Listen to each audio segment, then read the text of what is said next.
Hey everyone, Happy New Year. A really tough year has gone by and there's been a lot of changes in our lives. Life, as they say, is a teacher that gives the examination first and the lesson follows. Lots of lessons were learned and they will be of no use if we don't do anything about it. And I'm talking personal finance here. So, what are the lessons that we need to carry from 2020 into 2021? Number one is liquidity. What is liquidity? It means that you will need to have 24 months of your monthly expenses, including your EMIs, available in liquid form, which means you must be able to access it in one working day. So you can keep one half of it in a 1 year FD and the other half in a safe liquid mutual fund. So, what does liquidity achieve for you? If and when you get to a stage where there is a reduction or stoppage of inflow, which means your salary, business income, or consulting income, then you would be able to use these funds and not get into a panic mode. This is mandatory. Number two, no unnecessary loans. Having enough liquidity, which includes your EMIs, leads to another key point, which is your EMI should not be very high. That means you should not have any high interest loans, which includes loans like personal loan or credit card outstanding. In either of these cases, your interest that you pay is anywhere between 10 to 40%, and the best case scenario of earnings will probably be around 10-12%. It is just not worth it. Number three, how much to save? It just goes back to liquidity. If you have to achieve 24 months of your monthly expenses in liquid form, you must save a minimum 30 to 40% of your monthly income, which means change in lifestyle is imminent.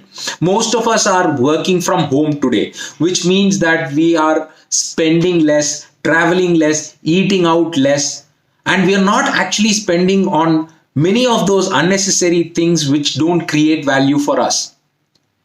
And if you are an entrepreneur, just focus on the 24 months of monthly expenses. Just go for it.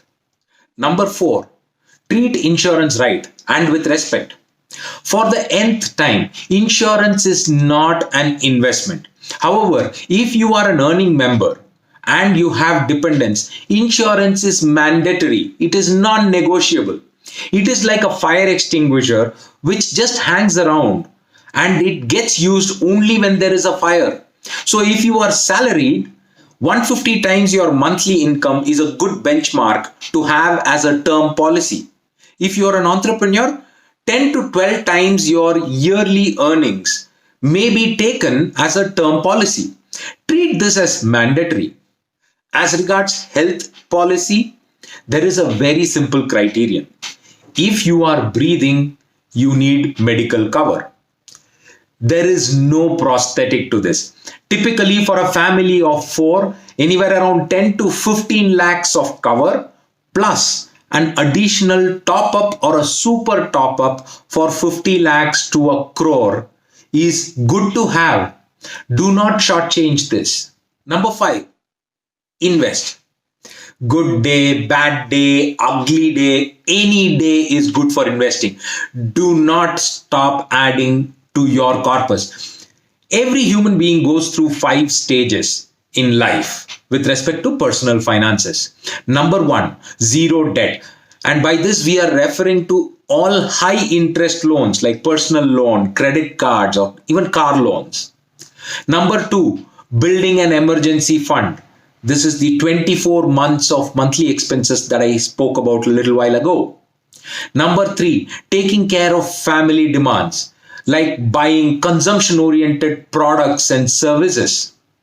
Number four, building a retirement corpus.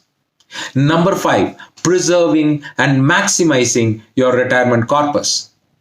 Go by the milestone you are in. Adding to your corpus to reach each of these goals is absolutely mandatory, and a pandemic or bad market days should never come between you and your goal. If you need goal setting assistance, do not hesitate to get in touch with us. Happy to answer more questions. Keep writing to us on Facebook, Twitter, LinkedIn. Follow us on YouTube. Thanks for this one.